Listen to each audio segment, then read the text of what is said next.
கர்த்தருக்கு ஸ்தோத்திரம்.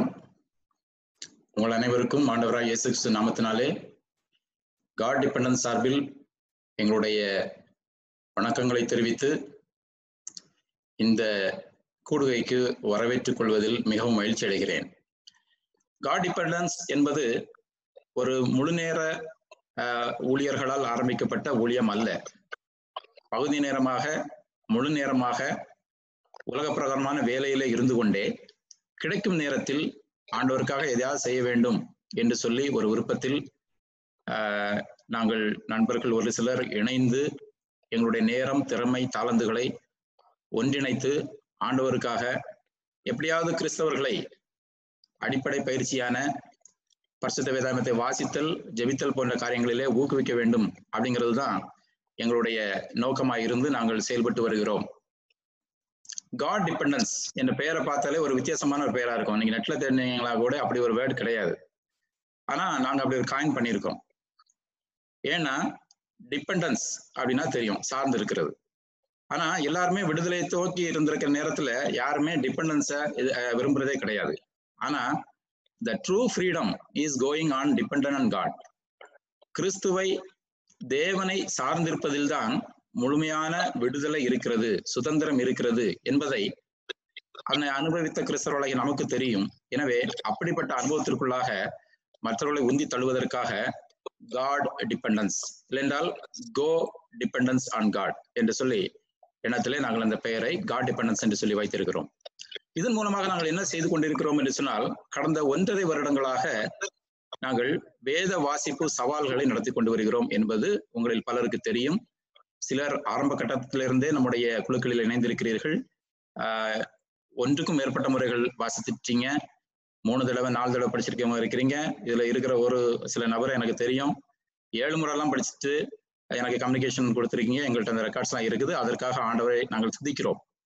இப்படிப்பட்ட இந்த சூழ்நிலையிலே வேதம் வாசிப்பதோடு நாம் நிறுத்தி விடாமல் ஒருபடி மேலாக வேதாகமத்தை இன்னும் தியானிக்கும் முறையை நாம் கற்றுக் கொடுக்க வேண்டும் என்ற நோக்கத்திலே 2 மாதத்திற்கு முன்னாக ஆரம்பித்த அந்த குழு, கர்த்தர் சித்தமானால் உங்களுடைய ஒத்துழைப்பினால் எவரி 2 months நாங்கள் இதை இனிஷியேட் பண்ணி புதிதாக வரக்கூடிய ஒவ்வொரு நபர்களுக்காகவும் இதனை எடுத்து செல்ல வேண்டும் என்று சொல்லி நாங்கள் ஆசைப்படுகிறோம். அதற்காக நீங்கள் ஒத்துழையுங்கள், ஜெபியுங்கள், நண்பர்களை எங்களுக்கு அறிமுகப்படுத்துங்கள். இந்த அது மாத்திரமல்லாமல் கர்த்தருக்கு சித்தமானால் வருகிற நாட்களிலே வாசிப்பு, தியானம் இதோடு மட்டுமல்லாமல் பரிசுத்த வேதாகமத்தை மனப்பாடம் செய்வதற்கு உற்சாகப்படுத்துவது, இன்னுமாக ஆராய்வதற்கு தனிப்பட்ட முறையிலே நம் வேதத்தை ஆராய்ந்து படிப்பதற்கு, தியானிப்பது வேறு, ஆராய்வது வேறு, study, deep study, so that நாமளும் ஆண்டவர்களை வளர முடியும், மற்றவர்களுக்கு போதிக்கத்தக்கதான ஒரு அனுபவங்கள் அதிலே கிடைக்கும். எனவே அப்படிப்பட்ட நிலைமைக்கும் நம்மை எடுத்து செல்வதற்கான எதிர்நோக்கு நம்மிடத்திலே உண்டு. இப்படிப்பட்ட ஒரு குறிப்பிட்ட நோக்கோடு செயல்படுகின்ற உலக பிரகாரமான வேலைகளை செய்து கொண்டே தங்களுடைய திறமை, தாளந்துகளை, நேரத்தை கொடுத்து எடுத்து செய்கின்ற இந்த ஊழியங்களுக்காக நீங்கள் ஜெபியுங்கள், ஒத்துழையுங்கள். சில நேரம் எங்களுடைய ப்ராமிஸ் பண்ண மாதிரி சில காரியங்களை செய்ய முடியவில்லை என்று சொன்னால் எங்களுடைய நேரம், காரியங்கள் தான் என்பதை நீங்கள் பொறுத்து கொண்டு அதிலும் உங்களுடைய ஒத்துழைப்பை அருளும்படி நாங்கள் கேட்டுக்கொள்கிறோம். எனவே நீங்கள் எங்களுக்காக சரியான காரியங்களை சரியான நேரத்திலே, சரியான விதத்திலே செய்ய வேண்டும் என்று சொல்லி எங்களுக்காக நீங்கள் ஜெபித்துக் கொள்ளும்படி உங்களை அன்புடன் கேட்டுக்கொள்கிறோம்.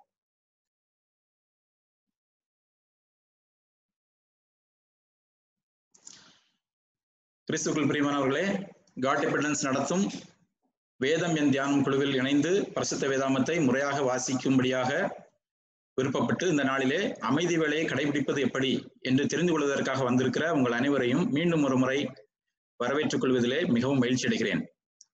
இந்த நாள்ல நமக்கு இருக்கிற இந்த 1/2 மணி நேரத்துல அமைதி வேலையை நான் கடைபிடிப்பது எப்படி என்பதை குறித்த தியரிட்டிக்கல் பார்ட்ஸ் மாத்திரம் தான் நம்ம பார்க்கிறோம்.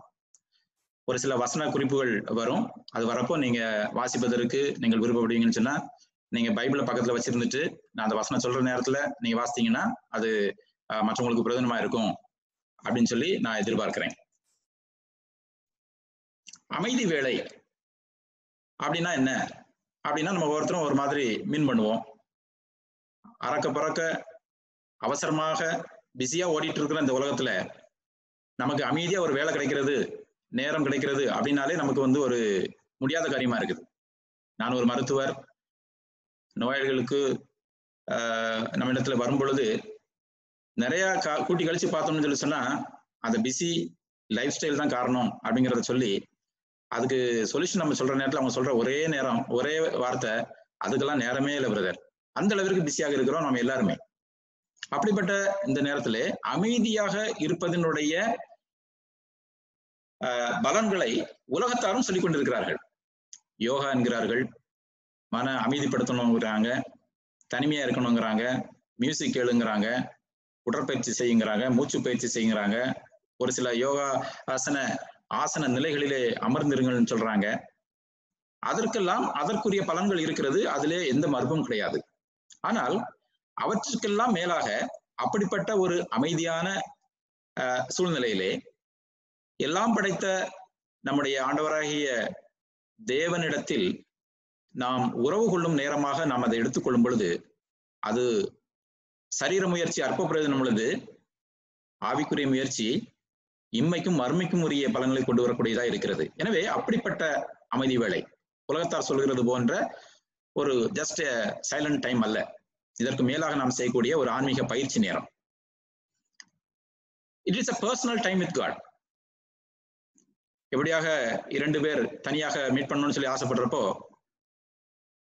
கொஞ்ச நேரத்தில் ஆரம்பிச்சு போக போக அதிக நேரம் அவர்களுக்குள்ளாக வளர்த்துக் கொள்வார்களோ அதுபோன்று தனிப்பட்ட முறையிலே நாமும் ஆண்டவரோடு ஜெபம், வேத வசன வாசிப்பு போன்ற காரியங்களிலே நாம் உறவாடி கொண்டிருக்கிறோம். அந்த காதல் உறவு பத்தாது, இன்னும் உறவை பெருக்கிக் கொள்ள வேண்டும். இந்த அமைதி நேரத்திலே ஜெபம் மற்றும் வேதாகமம் மூலமாக நாம் ஆண்டவரோடு தனிப்பட்ட நேரத்தை கொண்டிருக்கிறோம். அதான் அதனுடைய அமைதி வேளை. It's a silent solitary time with God through prayer and Bible.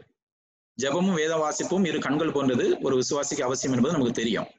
2மே பேரலா போனோம். அதுக்காக தான் ஜெபத்தை குறித்து எத்தனையோ புத்தகங்களும் எத்தனையோ ஊழியர்களும் சொல்லிக் கொண்டிருக்கிற நேரத்திலே நாம் வேத வாசிப்பு போன்ற காரியங்களை ஊக்குவிப்பதற்காக காட் டிபெண்டன்ஸாக சில காரியங்களை செய்து கொண்டிருக்கிறோம். ஜெபத்திலே நாம் தேவனோடு பேசுகிறோம். வேத வசனங்களை வாசிப்பது தியானிப்பதன் மூலமாக தேவன் நம்மோடு பேசுகிறார். ஏன் தேவனோடு நாம் அமைதி வேளை கண்டுபிடிக்க வேண்டும் என்று சொல்லும் பொழுது ஏற்கனவே சொன்னேன், இது personal time. So it's a fellowship, ஐக்கியம், இன்னும் அவரோடு நெருங்கி வளருவதற்கு ஒரு வாய்ப்பு. It's a privilege. யார் வேணாலும் தேவனிடத்துல அப்ரோச் பண்ணலாம், அவர் ஓப்பனா இருக்கிறாரு.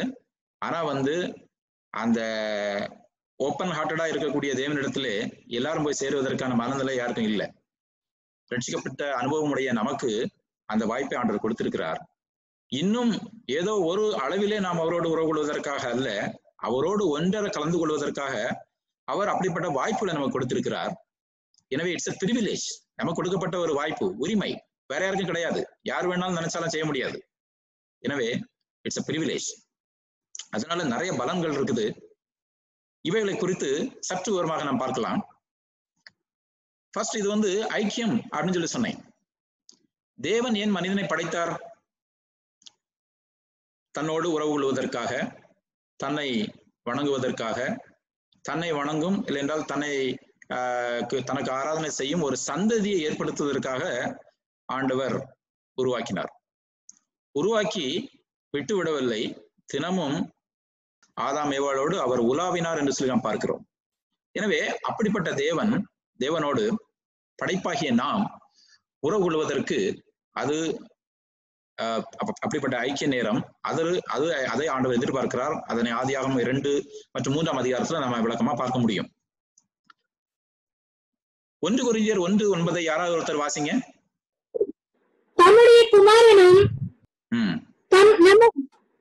குமாரனும் நம்முடைய கர்த்தருமாய் இருக்கிற இயேசு கிறிஸ்துவுடனே ஐக்கியமாய் இருப்பதற்கு உங்களை அழைத்த தேவன் உண்மையுள்ளவர். சோ அவரோடு நாம் உறவு கொள்வதற்காக இயேசு கிறிஸ்துவை நமக்கு அனுப்பி அவரோடு நாம் உறவு கொள்வதற்கான ஒரு வாய்ப்பை ஏற்படுத்தி கொடுத்திருக்கிறார்.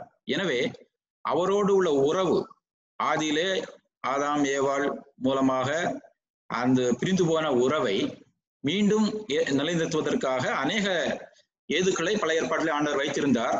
எல்லாவற்றுக்கும் மேலாக முத்தாய்ப்பாக சொந்த குமாரனையே அனுப்பி கொடுத்து அந்த அவரோடு உள்ள ரட்சிப்பின் அனுபவத்திலே அவரோடு உள்ள உறவிலே நாம் வரும்பொழுது பிதாவாகிய தேவனோடு நாம் உறவு கொள்கிறோம். எனவே உறவு கொள்வதற்காக தேவனோடு உள்ள ஐக்கியத்தை உறவை புதுப்பித்துக் கொள்வதற்காக இப்படிப்பட்ட வாய்ப்பை ஆண்டவர் நமக்கு கொடுத்திருக்கிறார். அப்படிப்பட்ட இயேசு கிறிஸ்துவோடு நாம் ஐக்கியம் கொள்ளும் போது பிதாவாகிய தேவனோடு ஐக்கியம் கொள்கிறோம் என்று சொன்னேன். ஆனால் அப்படிப்பட்ட இயேசு கிறிஸ்துவே மனிதனாக பூமியில் இருந்த நேரத்திலே பிதாவாகிய தேவனோடு தினமும் அந்த ஒரு உறவிலே இருந்தார். அதிகாலை இருட்டோடு ஜெபம் பண்ண போனாரு. தனிமையிலே ஆண்டோடு தங்கியிருந்த காரியங்கள் எல்லாம் வேதாகமத்தில் நம்ம பார்க்க முடியும். சோ அப்படிப்பட்ட இயேசு கிறிஸ்துவுக்கே தேவனோடு தனிப்பட்ட நேரத்திலே ஐக்கிய வேலையை ஸ்பெண்ட் பண்ணுவதற்கு ஒரு தேவை இருந்ததுன்னு சொன்னால் நாமெல்லாம் எம்மாத்திரம், நாங்கெல்லாம் ஸ்பிரிச்சுவல் அப்படின்னு சொல்லி நம்ம சொல்லிக்கிறதற்கு அருகதையே கிடையாது. இயேசுவை போன்று நாமும் பிதாவாகிய தேவனோடு இயேசு கிறிஸ்துவோடு பரிசுத்த ஆவியானவரோடு ஐக்கியம் கொள்ளவில்லை என்று சொன்னார். எனவே அதற்காக நாம் நேரம் எடுத்து இந்த காரியத்தை செய்கிறோம். இன்னும் நம்மை ஆவிக்கிற விதத்திலே தகுதி உள்ளவர்களாக வைத்துக் கொள்வதற்காக நமக்கு இதை தேவைப்படுகிறது. இந்த ஒரே ஒரு வசனத்தை மட்டும் வாசிங்கள். 1 பேதுரு 2:1. அது மாத்திரம் போதும். மற்ற வசனங்கள் எல்லாம் நாம் பின்னாடி பார்த்துக்கலாம். இப்படி இருக்க கர்த்தர் தயை உள்ளவர் என்பதை நீங்கள் ருசி பார்த்தது உண்டானால் அப்போ ஆண்டவரோட ஐக்கியம் காணுகிறதற்கு எல்லாரெல்லாம் செய்ய முடியாது. அந்த ருசி கண்டிருக்கணும், ரட்சிப்பின் அனுபவம் இருக்கணும், வேதத்தை வாசித்து ஜெபித்த அனுபவம் இருக்கணும். இப்படி நம்ம ருசி பார்த்தோம் என்று சொன்னால் இன்னும் அந்த படிகளில வளருவதற்காக நாம் என்ன பண்ண முடியும்? இந்த அமைதி வேலை நாம் கடைபிடிக்க முடியும். வெறும் பாலை மாத்திரமே குடிச்சிட்டு இருக்கிற சின்ன குழந்தை போல இல்லாதபடிக்கு நம்ம திடமான ஆகாரத்தை உண்ணுவதற்கு தேவையானது இந்த அமைதி வேலை. ஏற்கனவே இது நம்முடைய உரிமை என்று சொன்னேன். இட்ஸ் அன் பிரிவிலேஜ், வேற யாருக்கும் கிடைக்காது. ஆண்டோட பிள்ளை என்ற முறையிலே ஆண்டவர் நமக்கு இப்படிப்பட்ட ஒரு ஏதுக்களை நமக்கு கொடுத்திருக்கிறார். இதன் மூலமாக நாம் அவருக்கு என்ன செய்கிறோம்? 29:9 சங்கீதம் வாசிங்க. சங்கீதம் 29:2.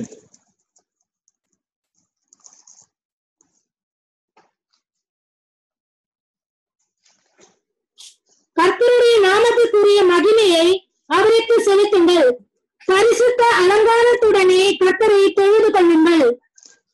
பரிசுத்த அலங்காரத்துடைய நாம் அவரை தொழுது கொள்வதற்கான டிவோஷன், அவருக்கு என்று சொல்லி நம்மை அர்ப்பணிக்கிற தொழுது கொள்கிற ஒரு நேரமாக அது இருக்கிறது. மாத்திரமல்ல, சங்கீதம் 95:6 நாம் பார்த்தோம் என்று சொன்னால், நம்மை உண்டாக்கின கர்த்தருக்கு முன்பாக நாம் பணிந்து குனிந்து முழங்கார்படியிட கடவோம் வாருங்கள். பணிந்து குனிந்து முழங்கார்படியிட்டு அவரை நாம் எந்த விதமாக நாம் அவரை ஆராதிக்க நாம் நினைக்கிறோமோ அப்படி செய்வதற்கான ஒரு அருமையான நேரம், தனிப்பட்ட குவைட் டைம் நேரம். அடுத்தது நம்ம பார்த்தோம் என்று சொல்லி சொன்னால், we get direction from God. வாசிப்பது மூலமாக ஆண்டவர் பேசுகிறார், உண்மைதான். ஆனால் தியானிக்கும் பொழுது இன்னும் அதிகமாக ஆண்டவர் நம்மோடு பேசுகிறார். எனவே தியானிப்பதற்கு நாம் அதிக நேரத்தை நாம் எடுத்துக்கொள்ள வேண்டும். சங்கீதம் 16:11 வாசிங்க.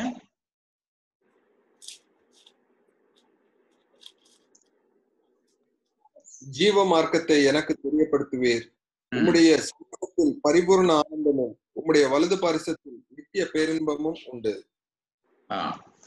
நித்திய பேரின்பமும் பரிபூரண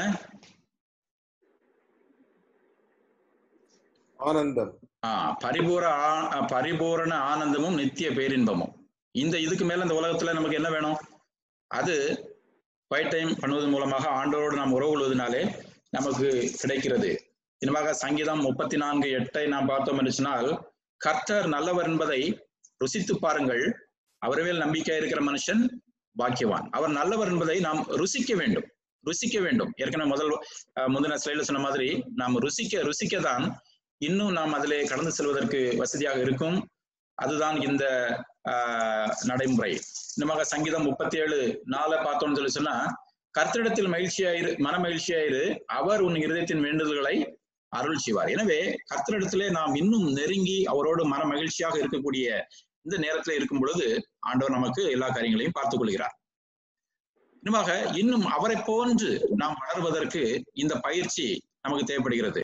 எனவே அப்படி செய்யும் பொழுது நமக்கு அநேக காரியங்கள் கிடைக்குது. நமக்கு ஆவிக்குரியத்துல சந்தோஷம் கிடைக்கிறது, நம்ம பார்த்தோம். ஸ்ட்ரென்த், நமக்கு ஆவிக்குரிய பலன் நமக்கு கிடைக்கிறது, சமாதானம் கிடைக்குது அப்படிங்கிறத முன்னாடி நம்ம வாசிச்சோம். ஆவிக்குரிய விதத்திலே ஒரு ஸ்டெபிலிட்டி. சிலர்லாம் சொல்லுவாங்க, நான் நல்லா இருந்தேன், இப்போ முன்னாடி மாதிரி இல்லை. உலக பிரகாரமான சூழ்நிலையினாலே, சோர்வுகளினாலே, அன்றாட சூழ்நிலைகளினாலே நாம் சோர்ந்து போகிறோம். அப்படிப்பட்ட சோர்வுகள் எல்லாம் நீங்கி ஒரு நிலையாக ஆண்டவரோடு வளருவதற்கு இந்த பயிற்சி உதவுகிறது. இன்னுமாக சக்சஸ் தான் வாழ்க்கையில எல்லாருமே எதிர்பார்க்கிறோம் இல்லையா? அந்த யோசுவா 1:8 வாசிங்க யாராவது ஒருவர். இந்த நியாயப்பிரமாண புஸ்தகம் உன் வாயை விட்டு பிரியாதிருப்பதாக. இது எழுதியிருக்கிறவர்களின் படியெல்லாம் நீ செய்ய கவனமாய் இருக்கும்படி இரவும் பகலும் அதை தியானித்துக் கொண்டிருப்பாயாக. அப்பொழுது நீ உன் வழியை வாய்க்க பண்ணுவாய், அப்பொழுது புத்திமானாயும் நடந்து கொள்வாய். உன் வழியை வாய்க்க பண்ணுவாய், புத்திமானாய் நடந்து கொள்வாய். எப்பொழுது? கவனமாய் இருந்து இரவும் பகலும் இந்த அவருடைய வசனங்களை தியானிக்கும் பொழுது. அதுதான் நம்ம வந்து சங்கீதத்திலே முதல் வசனங்களிலே நம்ம பார்க்கிறோம். சோ அப்படிப்பட்ட நல்ல ஒரு வாய்ப்பு வேதாகமத்தை தியானிப்பதன் மூலமாக கிடைக்கிறது. இந்த சூழ்நிலையிலே அமைதி வேளையை நாம் எப்படி கடைபிடிப்பது, அதான் நமக்கு மிக முக்கியமானது. சோ அதற்காக சில ஆயத்தங்கள் இருக்க வேண்டும். ஆயத்தங்கள் என்று சொல்லும் பொழுது ஜஸ்ட் லைக் தட் பைபிள் ரீடிங்னா நம்ம எந்த இடத்துல வேணாலும் உட்கார்ந்து எப்படி வேணாலும் திறந்தா வாசித்து முடிச்சிடலாம். அது பிரிண்டட் பைபிள் தான் இருக்குன்னு அவசியம் கிடையாது. இன்டர்நெட்ல கூட பார்த்துக்கலாம், ஆப்ஸ் இருக்குது, இது மாதிரி எப்படி வேணாலும் பண்ணிக்கலாம். எனவே வேதாகமத்தை வாசிப்பதற்கு பெரிதான ஆயத்தம் தேவையில்லை என்று நான் சொல்லவில்லை. ஆண்டவர் வசனத்துக்கு முக்கியத்துவம் கொடுத்து நாம் ஆயத்தத்தோடு தான் வாசிக்கணும், அது மூலமா ஆண்டவர் பேசணும்னு சொல்லி வேத வசனத்தை வாசிக்கிறப்போ நம்ம செய்வோம். ஆனாலும் தியானத்திலே ஒருபடி மேலாக இந்த ஆயத்தம் இல்லாமல் அறக்க பறக்க நம்ம செய்தோம் என்று சொன்னால் பிரயோஜனம் கிடையாது. எனவே நமக்கு ஆயத்தம் இருக்க வேண்டும். இன்னுமாக அதனை கடைபிடிப்பதற்கு சொல்லி ஒரு சில வழிமுறைகள் இருக்குது, அதை குறித்து நம்ம சொல்லுவோம். அது முடிகிற நேரத்துல நம்ம வந்து ஜெபித்து முடிப்போம். ப்ரிப்பரேஷன் அப்படின்னு சொல்லி பார்க்கிறப்போ நமக்கு வந்து இந்த ஆஸ்பெக்ட்ஸ்ல நம்ம வந்து பார்க்கணும். ஸ்பெசிபிக் டைம் நமக்கு ரொம்ப இம்பார்ட்டன்ட். ஒரு நாள் காலைல தியானிச்சேன், ஒரு நாள் நைட்டு தியானிச்சேன், இல்லைன்னா வந்து பைபிள் வாசிக்கிறது வந்து குரூப்ல ஞாயிற்றுக்கிழமை போடணுமேங்கிறதுக்காக ஞாயிற்றுக்கிழமை காலைல உட்காந்து வாசிச்சுட்டு ஞாயிற்றுக்கிழமை போட்டு முடிச்சிடலாம். ஸோ தட் நமக்கு அந்த இது முடிஞ்சிச்சு, நமக்கு வந்து ஒரு பிரீத்திங் டைம், இல்லைன்னா வந்து அந்த கேட்சப் டே கொடுத்துருவோம். ஆனா இங்கேயும் ஒரு கேட்சப் டே இருக்குது, அதை குறித்து அடுத்த நாள் பார்ப்போம். ஆனா இது வந்து அந்த மாதிரி ஒரு இல்லை. நமக்கு வந்து ஒரு முறையான ஆயத்தத்தோடு குறிப்பிட்ட நேரத்திலே நாம் செய்தோம் என்று சொன்னால் மாத்திரமே இதனை செய்ய முடியும். கடைசி நேரத்துல பண்ணிக்கலாம்னு சொல்லி சொன்னா நமக்கு வந்து அதை தள்ளி போடுறதுக்கான இல்லைன்னா மிஸ் பண்ணி போறதுக்கான வாய்ப்பு அதிகமாக உண்டு. எனவே குறிப்பிட்ட நேரத்தை நாம் சூஸ் பண்ணணும். அது காலையா மாலையா அப்படிங்கிறது வந்து நம்முடைய தனிப்பட்ட வேலை மற்றும் சூழ்நிலையை பொறுத்தது.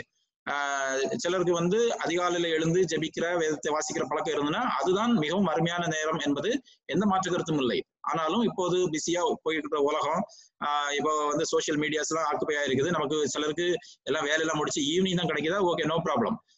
சிலருக்கு வந்து குடும்ப தலைவிகளாக வீட்டுல வேலை செய்யறவர்களாக இருக்கிறீங்க. ஸோ அப்படிப்பட்டவர்களுக்கு எல்லாத்தையும் முடிச்சுட்டு மதிய நேரத்துல ஒரு ஓய்வு கிடைக்கும். ஸோ எப்போ கிடைக்குதோ செய்யலாம். ஆனால் அது ஓய்வு கிடைக்கிற நேரத்திலே என்று சொல்லி நினைக்கும் பொழுது அதனை நாமும் ஓய்ந்து போகாதபடிக்கு, இல்லை என்றால் அப்படி டயர்டாகி போய் விடாதபடிக்கு பிரைம் டைம் எப்போது வந்து முக்கியமான ஒரு ஃப்ரெஷ் டைமை நீங்க ஃபீல் பண்றீங்களோ, ஒரு அது ஈவினிங் தான் அப்படின்னா ஓகே ஈவினிங் செய்யுங்க. மார்னிங் தான் ஃப்ரெஷ்னு ஃபீல் பண்ணீங்கன்னா நீங்க செய்யுங்க. எது வந்து உங்களுக்கு பிரைம் டைம் ஆண்டருக்கு கொடுக்குறோம்னு நீங்க ஃபீல் பண்றீங்களோ அந்த நேரத்துல செய்யுங்க.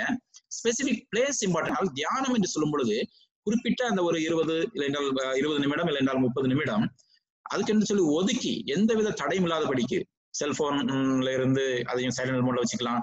அப்புறம் வந்துட்டு யாரும் வந்து நம்மளோட அடிக்கடி எதுவும் பேசி தொந்தரவு பண்ணாதபடிக்கு, இல்லைன்னா டிஸ்டர்ப் பண்ணாதபடிக்கு தனிமையான ஒரு இடமாக இருக்க வேண்டும். அது ஒரு உங்களுடைய பெட் ரூமா இருக்கலாம், இல்லை உங்க வீட்டிலுடைய ஹாலா இருக்கலாம்.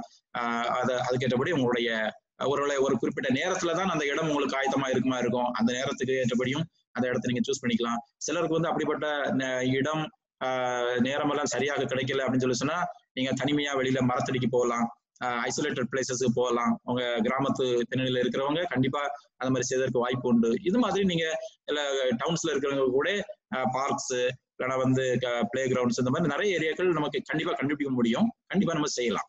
இந்த நேரத்துல ப்ராப்பர் ஆட்டிடியூடும் இருக்கணும். ஆட்டிடியூட்னா ஏதோ வந்து முடிக்கணுமே, இன்னைக்கு அரை மணி நேரத்துல முடிச்சாகணுமே, அடுத்த வேலை இருக்குது அப்படின்னு சொல்லி செய்யக்கூடாது. ரிலாக்ஸ்டா நம்ம செய்யணும். அதை வந்து நான் சொல்லிக்க விரும்புறேன். நான் மருத்துவர் முறையில பேஷண்ட்ஸ்க்கு எல்லாம் வந்துட்டு நான் வந்து எக்ஸசைஸ் வாக்கிங் போகணும் அப்படின்னு சொல்றப்போ நேரமே இல்லவங்க ஃபர்ஸ்ட்.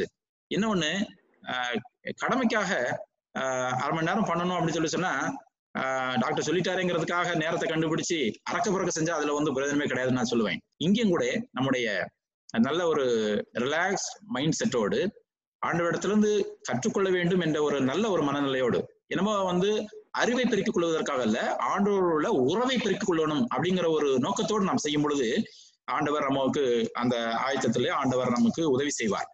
ஒரு சில டூல்ஸ் நமக்கு தேவை. நான் ஏற்கனவே சொன்னேன், வாசிக்கிறதுக்கு பிரச்சனை இல்லை, கிடைக்கிறத வச்சு நம்ம வாசிடலாம். ஆனா தியானிப்பதற்கு ஒரு சில டூல்ஸ் கண்டிப்பா வேணும். வெறும் வேதாகமும் நாமும் இருந்தா பத்தாது, ஒரு சில டூல்ஸ் வேணும். என்னன்னு சொல்லி பார்த்தோம்னா, ஒரு பிரிண்டட் பைபிள் இருக்கிறது நல்லது. ஒருவேளை நம்ம நினைப்போம் ஆப்லயே வாசிக்கலாமே, தியானம் தானே, அது ஆப்ல நம்ம பார்த்துக்கலாமே, நல்லது பார்த்துக்கலாம், ஒன்றும் பிரச்சனை இல்லை. ஆனாலும் நம்ம தியானிக்கும் பொழுது வரக்கூடிய சிந்தனைகளை எழுதி குறிப்பெடுப்பதற்கு ஏதாவது மார்க் பண்ணணும்னு நினைச்சா அதுக்கு வந்து ஒரு பிரிண்டட் பைபிள் இம்பார்ட்டன்ட். பிரிண்டட் பைபிளுக்கு இணையான எந்த ஒரு ஃபார்மேட்ல இருக்கிற பைபிளும் அதுக்கு நம்ம இணை கிடையாது. வல்லமை இரண்டுக்கும் உண்டு. ஆனால் நம்முடைய சௌகரியத்துக்கு இல்லைன்றால் நம்முடைய மனதிலே ஞாபகத்திலே நிறுத்துவதற்கு இந்த பிரிண்டட் பைபிள் என்பது முக்கியமானது. எனவே தியானிக்கும் அனுபவத்தில் இருக்கிற நாம் இதுவரையும் வாசிப்பதற்கு மற்ற முறையில இருந்தாலும் தியானிப்பதற்காக பிரிண்டட் பைபிள் ஒண்ணு வேணும். அதுவுமே எதுல இருக்கணும் அப்படின்னு சொல்லி சொன்னா, உங்களுக்கு எந்த பைபிள் வந்து கம்ஃபர்டபுளா இருக்கிறோ அதுல இருக்கலாம். ஃபார் எக்ஸாம்பிள், சிலருக்கு வந்து நான் காலேஜ்ல படிச்சுட்டு இருக்கேன், எனக்கு கொஞ்சம் இங்கிலீஷ் அறிவு படிக்கணும், அதனால நான் வந்து இங்கிலீஷ் பைபிள் நான் தியானிக்கிறேன் அப்படின்னு சொல்லிட்டு அது ஒரு செல்ஃப் என்ன சொல்றது, ஒரு நல்ல ஒரு நோக்கம் தான். அது வொக்காபுலரி இன்க்ரீஸ் பண்ணணும் எல்லாம் நோக்கம் தான். ஆனா அது வந்து இந்த ப்ராப்பர் ஆட்டிடியூட்ல வராது. ஆண்டவரோடு உள்ள உறவிலே வளர்வதுதான் முக்கியமே ஒழிய நம்முடைய வொக்காபுலரி வளர்த்துக்கான நேரம் இது நேரம் அல்ல. எனவே அதற்கு நம்ம எக்ஸ்ட்ரா வாசிக்கிற நேரத்தை நம்ம கத்துக்கலாம், டிக்ஷனரி போட்டு கூட கத்துக்கலாம். ஆனா அந்த நேரத்துல நமக்கு புரியக்கூடிய வேதாகமம், அது தமிழா இருக்கலாம், ஒரு இங்க இருக்கிற தமிழ் குரூப்ல இருக்கிறவங்க கூட இங்கிலீஷ் தான் உங்களுக்கு கம்ஃபர்டபுளா, நோ ப்ராப்ளம், நீங்க இங்கிலீஷ்ல இருந்துக்கலாம், இல்லைன்னா மற்ற மொழிகள்ல நீங்க கம்ஃபர்டபுளா இருக்கலாம். எது கம்ஃபர்டபுள் புக்ல இது பண்ணுங்க. அது மாத்திரமல்ல, அதுக்கு மேல கையில ஒரு சில நோட்டுகள் இருக்கணும். அந்த நோட்டும் பேனாவும் இருக்கணும் குறிப்பெடுப்பதற்கு. சிலருக்கு குறிப்பெடுக்கிறதுங்கிறது அது ரொம்ப ஒரு முடியாத ஒரு காரியமா இருக்கும். சிலருக்கு வந்து ஒரு கைவந்த கலையா இருக்கும். தியானத்தை பொறுத்தவரையில குறிப்பு எடுக்கணும். ஏன்னா தேவன் நம்மோடு பேசுகிறார். அதனை நாம் வந்து we tend to forget it. குறிப்பு எழுதி வைக்கலன்னு சொல்லி சொன்னா நம்ம குடும்பத்துல இருக்கிறவங்க சொல்றதையே நம்ம மறந்துடுறோம் இல்லையா? நம்ம நோட்ஸ் எடுக்க வேண்டியிருக்குது. கடையில போய் ஒரு ஜாமான் வாங்கிட்டு வாங்க சொல்லி வீட்டுல யாராவது சொன்னா என்ன பண்றோம் நம்ம, இல்லைன்னா நம்ம யாருக்காவது சொல்லி விட்டா கூட வீட்டுல இருக்கிறவங்க என்ன பண்ணிடுறாங்க, மறந்துட்டு வந்துடுறாங்க. சின்ன ஒரு லிஸ்ட்டை கூட அவங்களால ஞாபகம் வைக்க முடியல. அப்படி காரணம் நம்ம டிஜிட்டல் வேர்ல்ட்ல எதுவுமே ஞாபகம் வைக்கிறதுக்காக பழகல. அப்போ அப்படி இருக்க சூழ்நிலையில இந்த வேத வசனத்திலே ஆண்டவர் நமக்கு கற்றுக் கொடுக்கிற காரியத்தை கூட நீங்கள் இது பண்ணுவதற்கு நீங்கள் குறிப்பெடுப்பதற்கு ஒரு நோட்டும் ஒரு பேனாவும் இருக்க வேணும். அதை நாங்கள் உங்களுக்கு வலியுறுத்துகிறோம். இந்த பிரிண்டட் பைபிள், நோட்டு, பேனா இது பேசிக் டூல்ஸ். இது போக பைபிள் போக பைபிள் டிக்ஷனரி இருக்கலாம், பைபிள் கன்கார்டன்ஸ் அப்படின்னு இருக்கலாம், Bible Bible dictionary, Bible concordance, Bible commentary, இது போன்ற நிறைய இதுகளை ஆண்டவர் நமக்கு கொடுத்திருக்கிறார். ஆனா அது ஒன்னொன்னுக்கும் ஒவ்வொரு பலன்கள் இருக்குது. அதெல்லாம் வந்து ஒருவேளை நமக்கு வேதத்தை தீவிரமாக ஆராய்வதற்கு நமக்கு உதவும். தியானத்திற்கு அது வந்து அவ்வளவா தேவையில்லை. குறிப்பாக பைபிள் டிக்ஷனரி, வேதாகம அகராதி, அதுல வந்து அந்த பைபிளில் உள்ள ஒவ்வொரு வார்த்தையினுடைய விளக்கம், அதை குறித்த விளக்கமான காரியங்கள், மக்கள், இடங்கள், அதனுடைய சம்பவங்கள், பின்னணிகள், இது போன்ற விளக்கி இருக்கும். அது வந்து பைபிள் டிக்ஷனரி. பைபிள் கன்கார்டன்ஸ் அப்படிங்கிறப்ப வந்து ஒத்த அதிகாரம், இது போன்ற மற்ற ஒத்த வசனம் எங்க இருக்குது அப்படிங்கிறது சொல்லி இருக்கும். ஸோ தட் நம்ம வந்து மேற்கொண்டு அதனை தியானிப்பதற்கு உதவியா இருக்கும். இதெல்லாம் ஒரு முடிந்தால் நீங்கள் பயன்படுத்திக் கொள்ளலாம். குறைந்தபட்சம் பிரிண்டட் பைபிள், பேனா, நோட் என்பதை நீங்கள் மறந்துவிட வேண்டாம். அடுத்து இதுக்கு வந்து ஒரு மெத்தட் இருக்குது. அதை நீங்கள் புரிந்து கொள்வதற்காக நான் ஒரு ஒரே வார்த்தையில 6ல ஆரம்பிக்கிற மாதிரி ஒரு 4-5 வார்த்தை போட்டிருக்கிறேன். ஃபர்ஸ்ட் வந்து நான் ஏற்கனவே சொன்ன மாதிரி ரிலாக்ஸா இருக்கணும். அது ரொம்ப முக்கியமானது. 20 நிமிடம், அரை மணி நேரம் தான். ஆனா அதை நம்ம ரிலாக்ஸ் பண்ணணும். ரெண்டாவது ரிக்வெஸ்ட் சொல்லும் பொழுது ஆண்டவரிடத்துல நான் ஜெபிக்கணும். ஏன்னா ஆண்டவர் நமக்கு கற்றுக் கொடுத்தால் ஒழிய நாம் நம்முடைய சொந்த மூளையில இருந்து கற்றுக்கொள்ள முடியாது. எனவே ஒரு சிறிய சுருக்க ஜெபம் பண்ணணும். ஆண்டவரே, என்னுடைய மூளை அறிவிக்காக இல்ல, உம்மிடத்துல நெருங்குவதற்காக நான் என்னை ஆயத்தப்படுத்துகிறேன், என்னோடு நீங்க எனக்கு கற்றுக் கொடுக்கும் என்று சொல்லி நாம் ரிக்வெஸ்ட் பண்ணணும். அடுத்து அந்த ஒரு சின்ன சுருக்க ஜெபம். அடுத்து கொடுக்கப்பட்ட அந்த வேத பகுதி நமக்கு நார்மலா நம்ம வந்து ஆஃப் சாப்டர் இல்லைன்னா சில நேரம் ஃபுல் சாப்டர் கொடுக்கும். அதை நீங்க என்ன பண்ணணும், ரீட் பண்ணணும். வேத வாசிப்புல ஒரு தடவை ரீட் பண்ணுவோம், சிலர் வேகமாக ரீட் பண்ணுவீங்க, சிலர் டீப்பா மெதுவா ரீட் பண்ணுவீங்க. இதை பொறுத்தவரையில வேகமாக 2-3 முறை ரீட் பண்ணணும். ரீட் பண்ணும் பொழுதே நமக்கு அங்க இருக்கிற ஐடியா என்ன சொல்ல வருது, என்ன கருத்துங்கிறது மேலோட்டமாக நமக்கு புரியும். அப்படி பண்ற நேரத்துல, அப்படி புரியுற நேரத்துல 2-3 முறை அந்த பகுதியை வாசித்த பின்னர் நாம் அதனை எடுத்து ரெக்கார்ட் பண்ண ஆரம்பிக்கணும். அதுதான் வந்து த பாடி ஆஃப் தட் மெடிடேஷன் அப்படின்னு நான் சொல்லுவேன். அதாவது ரெக்கார்டு என்று சொல்லும் பொழுது இந்த ஒரு சில வழிமுறைகளிலே நாம் அதனை எடுத்து நம்முடைய நோட்டிலே குறிப்பேடுன்னு சொன்னோம் இல்லையா, நோட்டு, அதுல வந்து எழுத ஆரம்பிக்கணும் ரெக்கார்ட். அதை குறித்து நம்ம டீட்டெயிலா நான் அடுத்து சொல்ல இருக்கிறேன். அப்படி ஒரு சில மெத்தட்ல நம்ம அதை எழுதி கொண்டு இருக்கிற நேரத்துல அதை எழுதி முடித்த பின்னர் நீங்கள் இன்னும் அதனை தியானிப்பதற்காக, இதுவரையும் ரெக்கார்ட் பண்ணி இருக்கிற அதுல எழுதியிருக்கிற காரியங்களை இன்னும் தியானிப்பதற்காக அதுக்கு உதவும்படியாக ஒரு சில கேள்விகளை ப்ரீபிளான்டு ப்ரீ ரிட்டன் கொஸ்டின்ஸை வந்து உங்களுக்கு நாங்கள் டிஸ்கஷனுக்காக நாங்கள் கொடுப்போம். இப்போ வந்து அந்த ரெக்கார்ட் அண்ட் ரிஃப்ளெக்ட் இந்த காரியங்களை எப்படி செய்வது, அதோடு நாம் அதை முடிக்கிறோம். அப்போ ரெக்கார்டுன்னு சொல்லும் பொழுது அதுதான் முக்கியமான ஒரு இது. அப்போ ரெக்கார்ட் பண்றதுக்கு 3 விதமான மெத்தட்ல இருக்குது. ஆஸ்பெக்ட் அப்படின்னு ஒரு மெத்தட்ல அதான் நம்ம வந்து அதை நம்ம டீட்டெயிலா நம்ம வந்து எடுத்து எழுத போறோம். அப்படி எழுதுறது மெத்தடு ஒரு நல்ல ஒரு மெத்தடு. இது போக ஸ்பேஸ் பெட்ஸ் அப்படிங்கிற அக்ரானிம்ல உள்ள ஒரு மெத்தட் இருக்குது. டிப்ஸ் அப்படின்னா ஒரு அக்ரானிம்ல உள்ள மெத்தட் இருக்குது. அதை குறித்து ஜஸ்ட் என்னன்னு மட்டும் சொல்லுவேன். ஆனா இது புரிந்து கொள்வதற்காக முக்கியமானது இதுதான். இந்த ஸ்லைட்ல நான் சொல்லுகிற இந்த காரியத்தை தான் இன்றைய இந்த ட்ரைனிங்ல நீங்க வந்து மனசுல நிறுத்தி கொள்ளணும். அது என்னதுங்க, ஆஸ்பெக்ட் மெத்தட்ல எப்படி நம்முடைய வேத தியானத்தை குறிப்பெடுத்து நம்ம எழுதுறோம், அதான் முக்கியமானது. அப்போ வேதத்தை வசனத்தை நான் வந்து 3 முறை வாசிக்கணும் அப்படின்னு நான் சொன்னேன் இல்லையா. அப்ப அந்த வாசிக்கிற அந்த நேரத்திலே நமக்கு அந்த ஐடியா கிடைச்சிடும்.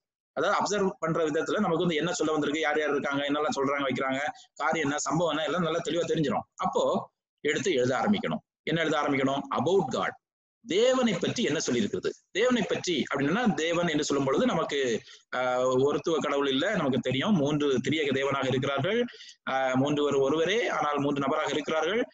பிதாவாகிய தேவனை குறித்து என்ன சொல்லியிருக்கிறது, குமாரனாக இயேசு கிறிஸ்துவை பற்றி என்ன சொல்லியிருக்கிறது, பரிசுத்த ஆவியானவரை குறித்து என்ன சொல்லியிருக்கிறது. சில நேரத்துல 3 பேரை பற்றியுமே சொல்லியிருக்கலாம், இல்ல ஏதாவது ஒருவரை பற்றியுமே சொல்லியிருக்கலாம், இல்ல 2 பேரை பற்றி மட்டும் சொல்லியிருக்கலாம். எதுவா இருந்தாலும் நம்முடைய திரியேக தேவனை பற்றி என்ன சொல்லியிருக்குதோ அவரை பற்றி நாமளா வந்து கெஸ் பண்ணி, இல்லைன்னா வந்து நம்மளா வந்து உருவகிச்சு, இல்லைன்னா வந்து ஒரு முடிவுக்கு வந்து ரிட்டன் வேர்டெல்லாம் எழுத வேண்டியதில்லை. அவரை குறித்து அவர் என்ன வேர்டு சொல்லியிருக்குதோ அந்த பின் பாயிண்டா அந்த வேர்டை மட்டும் எழுதினா போதும். நல்லவர், வல்லவர், கண்டிக்கிறவர், நியாயம் தீர்க்கிறவர், அந்த வேர்டை மட்டும் எடுத்து எழுதினா போதும். தேவன் கண்டிக்கிறவராய் இருக்கிறார், நியாயம் தீர்க்கிறவராய் இருக்கிறார், அப்படிலாம் அவர் அப்படிப்பட்டவராய் இருக்கிறார் அப்படின்னு சென்டென்ஸ் ஃபுல் சென்டென்ஸ் எல்லாம் எழுத வேண்டாம். என்ன அந்த ஹிண்ட் வேர்டை மட்டும் எழுதினா போதுமானது. அந்த அபவுட் காட், தேவனை பற்றி, குறிப்பாக அவருடைய குணாதிசயங்கள், பண்பும் செயல்களும், அவர் செய்கிற காரியத்தும் வரும், அவருடைய குணாதிசயம் வரும். இரண்டாவதாக நாம் தவிர்க்க வேண்டிய பாவங்கள் என்று சொல்லி என்ன சொல்லப்பட்டிருக்கிறது, சின்ஸ் டு அவாய்ட், தவிர்க்க வேண்டிய பாவங்கள் அப்படின்னு நம்ம பார்க்கிறப்போ நம்ம வந்து நம்ம தேவனுடைய எச்சரிப்பு ஏதாவது அதுல இருக்குதா, தவறான மக்களுடைய எடுத்துக்காட்டுகள் இருக்கும். அப்போ அந்த எடுத்துக்காட்டுகள்ல இருந்து வரக்கூடிய படிப்பினை, ஏதாவது பாவ காரியங்கள் குறிப்பிட்டிருக்கும், அதை குறித்து நாம் இது பண்ண. சோ அதான் என்னென்ன பாவ காரியங்கள், அவாய்ட் பண்ண வேண்டிய பாவ காரியங்கள் குறித்து அது எடுத்துக்காட்டுகள் மூலமாகவோ இல்லை என்றால் டைரக்டாவோ சொல்லியிருக்கோம். அதையும் நம்ம வந்து பின் பாயிண்டா அந்த ஹிண்ட் வேர்டை மட்டும் எடுத்து எழுதினா போதுமானது. மூன்றாவதாக ப்ராமிசஸ் டு கிளைம், உரிமை கோரத்தக்க வாக்குத்தத்தம். நிறைய பேர் வந்து பைபிள் வாசிக்கிறப்போ அந்த வாக்குத்தத்த வசனத்துக்காகவே தேடி வாசிப்பாங்க இல்லையா. அதுக்காகவே வந்து புத்தகங்களை வாங்கி வாசிப்பாங்க. அந்த ஒரு பகுதியை வாசித்தா கூட வாக்குத்தத்தம் இருக்கான்னு சொல்லி பார்ப்பாங்க. கண்டிப்பா ஆண்டவர் நமக்கு வாக்குத்தத்தம் கொடுத்திருக்கிறார், அதில் நீங்க பயப்பட வேண்டாம். நம்ம வாசிக்கிற ஒவ்வொரு இடத்துல கூட நீங்க ஒரு உரிமை கோரத்தக்க ஒரு வாக்குத்தத்தம் இருக்கும். நான் உன்னோடு இருந்து உன்னை ஆசீர்வதிப்பேன். ஏதாவது ஒரு நல்ல ஒரு நமக்கு ஆறுதலான நம்ம கிளைம் பண்ணி ஆண்டவரே இதுபடி எனக்கு செய்யும் அப்படின்னு சொல்லக்கூடிய ஏதாவது ஒரு வாக்குத்தத்தம் கண்டிப்பா இருக்கும். அப்படி இருந்தா அதையும் நீங்க ஒரு சென்டென்ஸா எடுத்து எழுதிக்கலாம். நாலாவது example to follow. Example to follow அப்படின்னு நம்ம சொல்றப்போ இதுல வந்து மெயினா வந்து கடைபிடிக்க வேண்டிய என்றால் பின்பற்ற வேண்டிய நபர், பின்பற்ற வேண்டிய அந்த காரியம், அதைத்தான் நீங்க எடுத்து எழுதணும். அதுல வந்து நிறைய சென்டென்ஸ் எல்லாம் நீங்க எடுத்து எழுத வேண்டியது இல்லை. பின்பற்ற வேண்டிய எடுத்துக்காட்டு, நல்ல முன்மாதிரி, அந்த பர்டிகுலர் நபராக இருக்கும், இல்லைன்னா அந்த காரியமாக இருக்கும். அந்த காரியத்தை மாத்திரம் நீங்கள் எடுத்து எழுதினா போதுமானது. அடுத்ததாவது கமெண்ட் டு ஒபே, செய்ய வேண்டும், இது செய்யக்கூடாது, அந்த டைரக்டா இருக்கும் டூ ஆர் டோன்ட் டூ அப்படி இருந்ததுன்னா நம்ம வந்து அதை எடுத்து எழுத வேண்டி இருக்கும். கடைசியாக இது எல்லாம் பார்த்து முடிச்ச நேரத்திலே இந்த பகுதிக்கு நாம் வந்து ஒரு தலைப்பு கொடுப்போம்.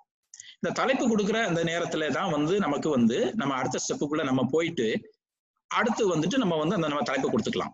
இதுக்கு என்ன தலைப்பு கொடுக்கலாம் அப்படின்னு நம்ம சொன்னோம்னா அதனுடைய முக்கியமான சம்பவத்தை நம்ம வந்து சுருக்கி போடுவோம் இல்லையா, அது மாதிரி நீங்க வந்து ஒரு வேர்டா கூட நீங்க இருக்கு, ஒரு டைட்டிலா கூட இருக்கலாம், இல்ல ஒரு சென்டென்ஸா இருக்கலாம்.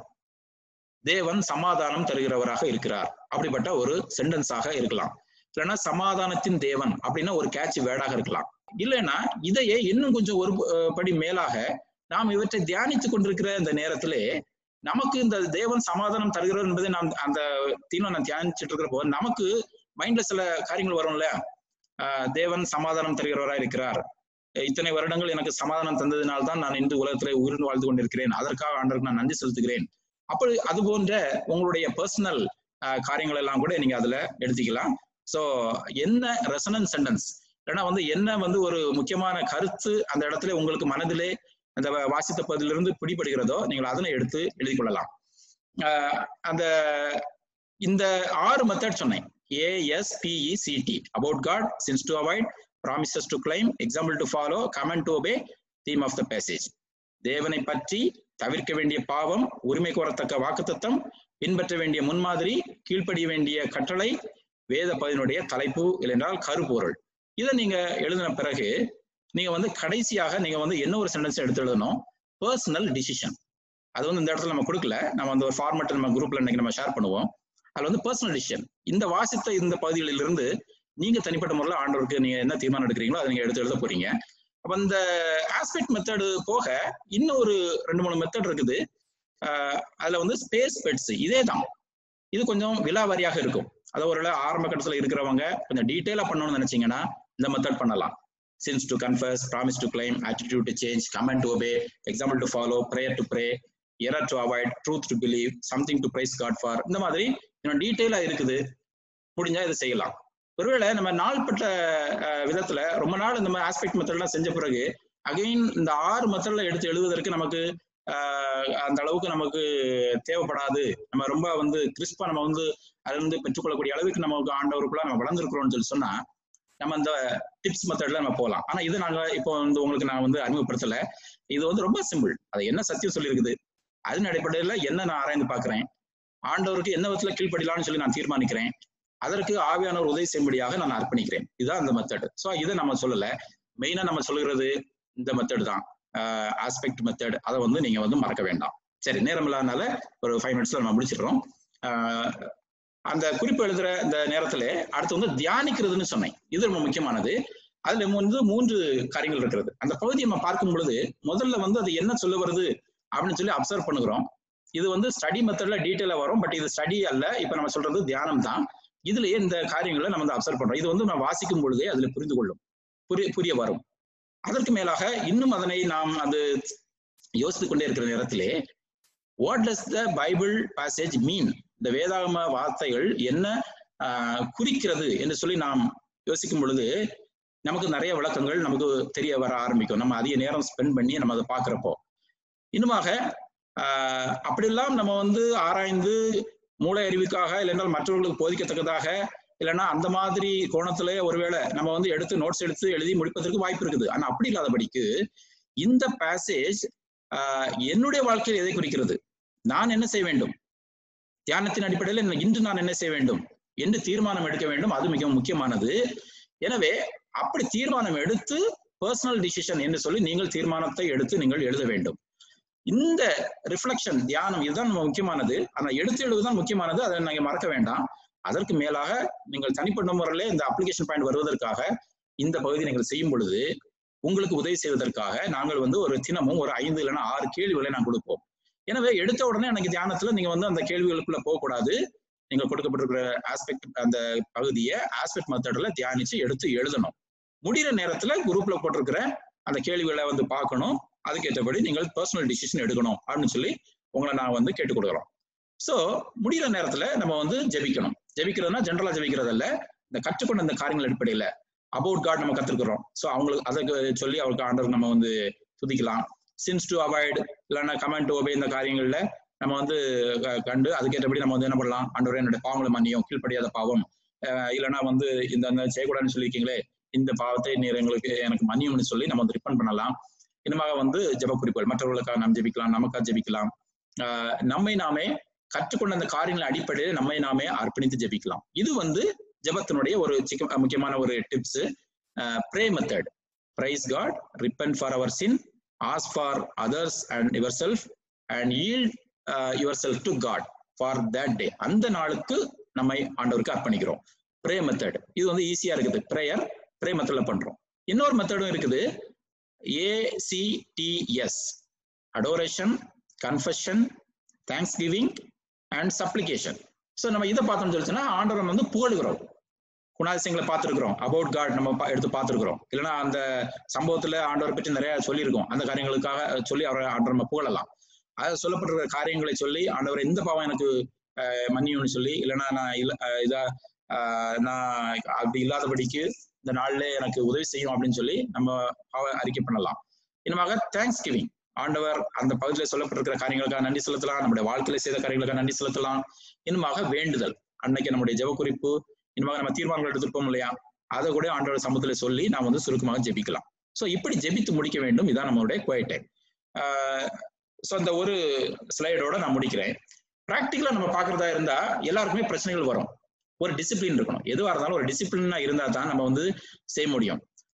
வாரத்துல நாங்களுமே எக்ஸசைஸ் பண்றப்போ சொல்லுவோம், வாரத்துல ஒரு 5 நாளாவது பண்ணாதான் அது வந்து உங்களுக்கு ஒரு பழக்கத்துக்கு வந்த மாதிரி இருக்கும். நீங்க எல்லா நாளும் பண்ணலாம் பரவாயில்ல அப்படின்னு சொல்லுவோம். அது மாதிரி நம்முடைய தியானத்துல கூட வாரத்துக்கு 6 நாள் தான் நம்ம வந்து போர்ஷன் கொடுக்க போறோம். அதை பற்றி நாளைக்கு நம்ம சொல்ல இருக்கிறோம். இந்த இதுல நமக்கு வந்து ஒரு ஒழுங்கு இருக்கணும். தினமும் தியானிக்கிற ஒரு ஒழுங்கு இருக்கணும். ஏதோ ஒரு சில சூழ்நிலைனாலே 1-2 நாள் தியானிக்க முடியலன்னா பரவாயில்ல, ஆனால் நான் தியானிக்கிற வழக்கம் நமக்கு இருக்கணும். ஒருவேளை நமக்கு வந்து தவறி போயிடுச்சு, சில சூழ்நிலையினாலே தற்காலிகமாக நமக்கு வந்து தவறி போயிடுச்சுன்னு சொல்லி சொன்னா, இது வேத வாசிப்பு போன்று நாம வந்து உடனே வந்து பழையதை நாம் விட்டு போனதை நம்ம எப்படி நம்ம வந்து பிக்கப் பண்றது அப்படின்னு நீங்க வந்து நினைக்க வேண்டிய அவசியமே கிடையாது. அதுதான் நான் வந்து பழைய குரூப்ல இருந்து வந்தவங்களுக்கு நான் வந்து சொல்லிக்க விரும்புகிறேன். இந்த மெத்தடாலஜி புரிஞ்சுக்கிறதுக்காக தான் நீங்க வந்து புது குரூப்ல வந்திருக்கீங்க, புதுசா ஆரம்பிக்கிறீங்க. ஒருவேளை ஒரு சில காரணங்களினாலே 2-3 நாட்கள், ஒருவேளை ஒரு சில சூழ்நிலைனால ஒரு வாரமே நீங்கள் ஒரு 2 வாரமே நீங்கள் பண்ண முடியலனாலும் மீதி கொடுக்கப்படுகிற பகுதிகளை 5 நீங்கள் செய்ய ஆரம்பியுங்கள். ஏனென்றால் இது வேத வாசிப்பு போன்று முடிக்கணுங்கிறதுக்காக அல்ல, அந்த பகுதியிலிருந்து ஆண்டவருக்கு என்ன கற்றுத்தருகிறார் என்று சொல்லி தியானிக்கிற ஒரு பயிற்சி. எனவே விட்டு போனவர்கள் அதை குறித்து வருத்தப்பட வேண்டாம், ஆரம்பியுங்கள். ஒரு ட்ரைனஸ் இருக்கும், சில நேரம் மொனோட்டோனஸ் அது தோணும். ஒண்ணுமே இதுல வந்து ஆண்டவர் வழிநடத்தாம தெரியல அப்படின்னா முந்தின நாள் கற்றுக்கொண்டதுல நாம வந்து ஆண்டவர் கீழ்ப்படியாம இருப்போம். அதனால ஆண்டவர், ஏன்னா நம்மளே வந்து சொல்லி பார்ப்போம் பிள்ளைங்களுக்கு, கேட்கலன்னா என்ன பண்ணுவோம், சொல்ல மாட்டோம். அது மாதிரி ஆண்டவர் நமக்கு முந்தின நாள் சொல்லியிருக்கிறாரு, அதுக்கு கீழ்ப்படியெல்லாம் என்ன பண்ண மாட்டார், அடுத்த நாள் சொல்ல மாட்டார். எனவே தினமும் அந்த காரியத்துல நாம் வந்து வளரும் பொழுதுதான் அதுல நாம் வந்து ஆண்டவருக்குள்ளாக முன்னேற முடியும். அடுத்து ஒரு சில டிவைசஸ் வேணும்னு ஏற்கனவே நான் சொன்னேன். அது எந்த அளவுக்கு அதிகமா இருக்குதோ அந்த அளவுக்கு அது உங்களுக்கு உதவும். அவசர கதியில நீங்க வந்து நீங்களும் வேதமும் மாத்திரம் இருந்தீங்கன்னா அது அந்த லெவல்ல தான் இருக்கும். ஒரு புத்தகத்தோடு பேனாவோடு இருந்தீங்கன்னு, சரி, பைபிள் நோட்டு பெண்ணோட இருந்தீங்கன்னா கண்டிப்பா அதனுடைய பலன் இருக்கும். அவ்வளவாது இருக்கும்னு நாங்க எதிர்பார்க்கிறோம். ஒருவேளை உங்களுக்கு நேரம் கிடைச்சுன்னா பைபிள் டிக்ஷனரியோ இல்லைன்னா கன்கார்டன்ஸோ யூஸ் பண்ணுங்க, நல்லது. ஆனா தயவுசெய்து கமெண்ட்ரி யூஸ் பண்ணாதீங்க. எங்க தியானத்துல நீங்கள் மெசேஜ் கொடுக்குறக்கா ப்ரிப்பேர் பண்றப்போ கண்டிப்பா நீங்க யூஸ் பண்ணிக்கலாம், ஆனா தியானத்துல நீங்க யூஸ் பண்ண வேண்டாம்னு சொல்லி நான் கேட்டுக்கிறோம். சோ இப்படிப்பட்ட காரியங்களை நீங்கள் கற்றுக்கொண்டிருக்கிறீர்கள். இன்று நம்ம என்ன செய்ய போறோம் அப்படின்னு சொல்லி சொன்னா, நாளைக்கு நீங்க வந்து இன்னைக்கு நீங்க பயிற்சி எடுப்பதற்காக இந்த பகுதியை நான் சொல்றேன், இதை வந்து நீங்க குறிச்சுவாங்க. இதோட நம்முடைய பிரசன்டேஷன் இப்ப முடியுது. லூக்கா 5ஆம் அதிகாரம் 1-11 வரையும் உள்ள அந்த சம்பவத்தை நீங்கள் இந்த மெத்தட்ல வந்து நீங்க தியானிக்க இருக்கிறீங்க.